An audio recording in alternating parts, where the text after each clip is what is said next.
स्वागत है आपका मगाडेश पर। तारीख आज हो गई है 29 अक्टूबर 2022, दिन है शनिवार, हिंदी तिथि कार्तिक मास शुक्ल पक्ष की चतुर्थी। आज की ताजा खबरों के अपडेट में बात करेंगे देश भर की तमाम बड़ी और काम की खबरों के साथ ही सरकार की ओर से आज लिए गए कुछ महत्वपूर्ण फैसलों जारी किए गए कुछ नए नियमों की। तो उस वीडियो को अभी लाइक करें और चैनल को सब्सक्राइब करके घंटे के निशान को जरूर से दबा दे। तो चलिए आगे बढ़ते हैं आज की बड़ी खबरों की। तब तो उससे पहले जान लेते हैं आज के दिन का महत्व। तो हिंदू धर्म में आज का दिन यानी शनिवार शनिदेव को समर्पित है। शनि के प्रकोप से बचने के लिए आज के दिन शनिदेव की पूजा अर्चना की जाती है। मान्यता है कि जब शनिदेव किसी जातक पर प्रसन्न होते हैं तो उसके सभी कष्टों को दूर कर देते हैं। धार्मिक शास्त्रों में शनिदेव को न्याय का देवता कहा गया है। वे शनिदेव व्यक्ति को उनके कर्मों के अनुसार फल देते हैं। तो बढ़ते हैं खबरों की तरफ। तो पहली बड़ी खबर देखिए, मोबाइल फोन के IMEI नंबर से छेड़छाड़ पर अब लगेगी लगाम। सरकार के पास अब जमा करानी होगी ये जानकारी। 1 जनवरी से लागू होगा नया नियम।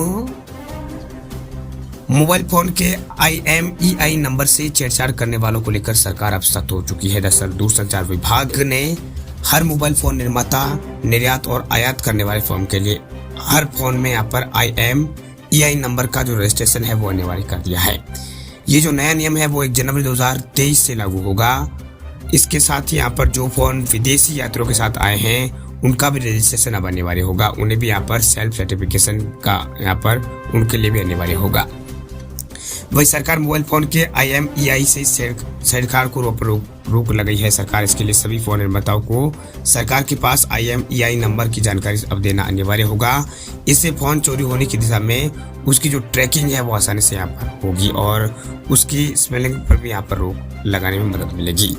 वही दूरसंचार विभाग यानी DOT ने कहा है कि हर मोबाइल फोन का जो IMEI नंबर है वो सरकार की वेबसाइट पर रजिस्ट्रेशन कराना उनका अनिवार्य होगा। इसके लिए देश में उत्पादित हर फोन के जो नंबर है IMEI नंबर उसकी जानकारी यहाँ पर जो वेबसाइट है सरकार की वेबसाइट icdrd.care.gov.in इस वेबसाइट पर देना अनिवार्य होगा। ये जो नियम है वो 1 जनवरी 2023 से लागू होगा। बता दें आपको कि इंपोर्ट किए गए सभी मोबाइल के लिए जो IMEI नंबर है उस नंबर को भी यहाँ पर पोर्टल पर दर्ज करना अनिवार्य होगा। ये नियम तत्काल प्रभाव से लागू हो चुके हैं। बात करते हैं अगली खबर की। तो केंद्र सरकार के पेंशनर्स के लिए खुशखबरी देखिए। केंद्र सरकार की ये कर्मचारी ले पाएंगे पुरानी पेंशन स्कीम का लाभ। ओल्ड पेंशन के लिए भरना होगा ये फॉर्म। सरकार अपने कुछ कर्मचारियों को पुरानी पेंशन योजना का चुनाव करने की इजाजत सरकार ने दी है। नई पेंशन योजना वर्सेज पुरानी पेंशन योजना की बहस के बीच केंद्र सरकार ने यानी केंद्र ने अपने कर्मचारियों को कुछ मामलों में बाद वाली यानी पुरानी पेंशन को चुनने का अनुमति यहाँ पर दी है। बताया जा रहा है कि केंद्रीय सिविल सेवा जो है राष्ट्रीय पेंशन प्रणाली नियम 2021 के तहत कर्मचारियों के अपंग या फिर अपंग होने के कारण सेवा से छुट्टी मिलने की स्थिति में पुरानी पेंशन का ऑप्शन है वो मिल सकता है। वह नियमों का नियम 10 जो केंद्रीय सिविल सेवा है उसके तहत राष्ट्रीय पेंशन प्रणाली या फिर पुरानी पेंशन योजना का फायदा इन हालातों में उठा सकता है। वह नियमों के मुताबिक पेंशन और पेंशन भोगी जो कल्याण विभाग है DPPW उसने यहाँ पर अपने ऑफिस में मोमेंटम में कहा है कि सेवा के दौरान सरकारी कर्मचारियों की मृत्यु या फिर अमान्यता या फिर असक्षम के आधार पर उसकी छुट्टी की स्थिति में पुरानी पेंशन जो है योजना उसका लाभ वो कर्मचारी ले सकता है। वही फॉर्म में यहाँ पर चुनने का ये ऑप्शन यहाँ पर दिया जाएगा।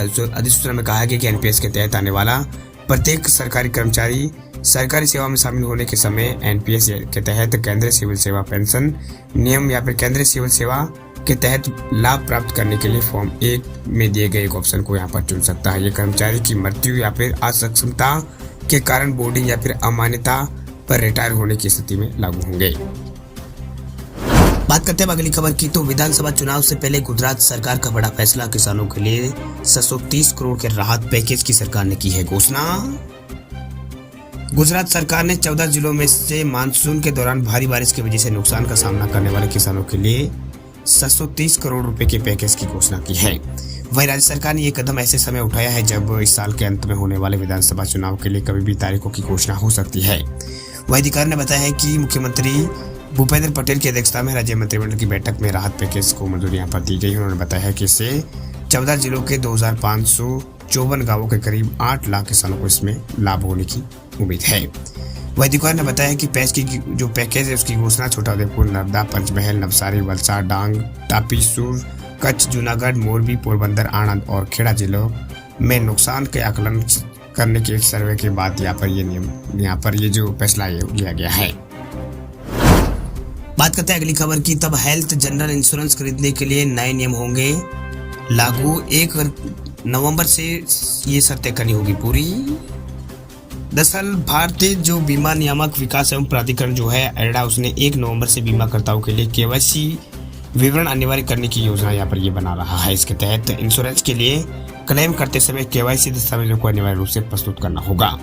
वह एडा के इस प्रस्ताव से क्लेम प्रोसेस को ज्यादा में ज्यादा दिक्कत यहाँ पर नहीं आएगी। फिलहाल नॉन लाइफ इंश्योरेंस पॉलिसी खरीदते समय केवाईसी विवरण स्वैच्छिक है। हालांकि केवाईसी दस्तावेज जिसे यहाँ पर पता या फिर पहचान प्रमाण पत्र 1 लाख रुपए या फिर उससे ज्यादा के इंश्योरेंस क्लेम के लिए अनिवार्य है। लेकिन अब नियामक पॉलिसी करते समय केवाईसी वितरण यहाँ पर अनिवार्य करने की योजना बना रहा है।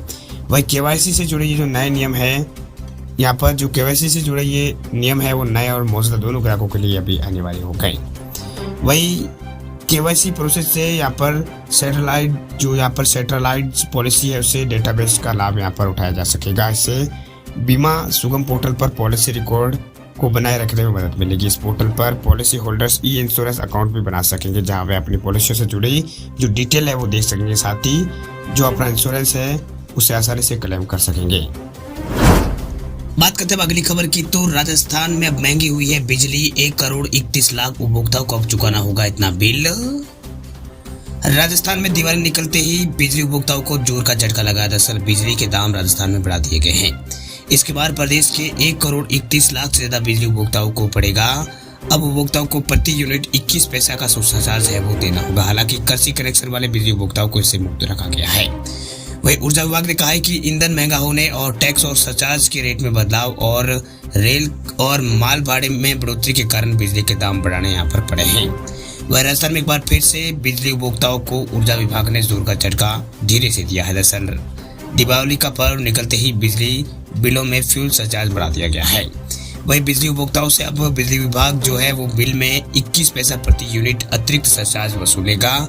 केवल कृषि कनेक्शन वाले 15,70,000 बिजली उपभोक्ताओं को इससे दूर रखा गया है। बाकी प्रदेश के सभी 1 करोड़ 31 लाख 30,000 से ज्यादा बिजली उपभोक्ताओं को इससे अतिरिक्त सरचार्ज की वसूली की जाएगी।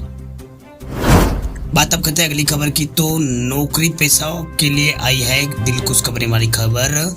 अगले साल भारत में बढ़ेगी सबसे ज्यादा सैलरी।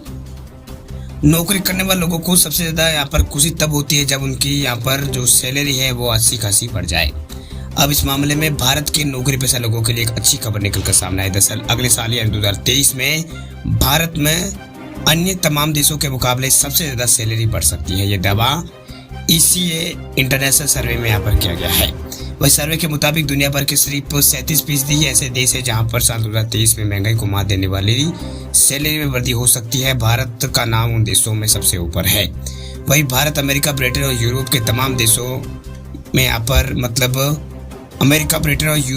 तमाम देशों को यहाँ पर परेशानी झेलनी पड़ रही है। इस सर्वे में सैलरी बढ़ोतरी के मामले में एशिया के 8 देशों के नाम है, जिनमें भारत का नाम टॉप 10 में सबसे ऊपर है।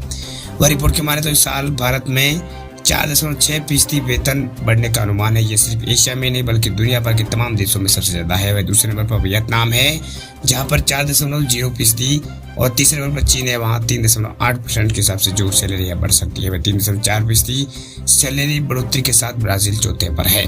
वही 5वें पर सऊदी अरब है। वही 6वें स्थान पर मलेशिया और 7वें स्थान पर जो है वो थाईलैंड है। 8वें पर ओमान और 9वें स्थान पर रूस का नाम है। वही 10वें स्थान पर ताइवान का है जहां पर 1.8% तक सैलरी बढ़ाई जा सकती है।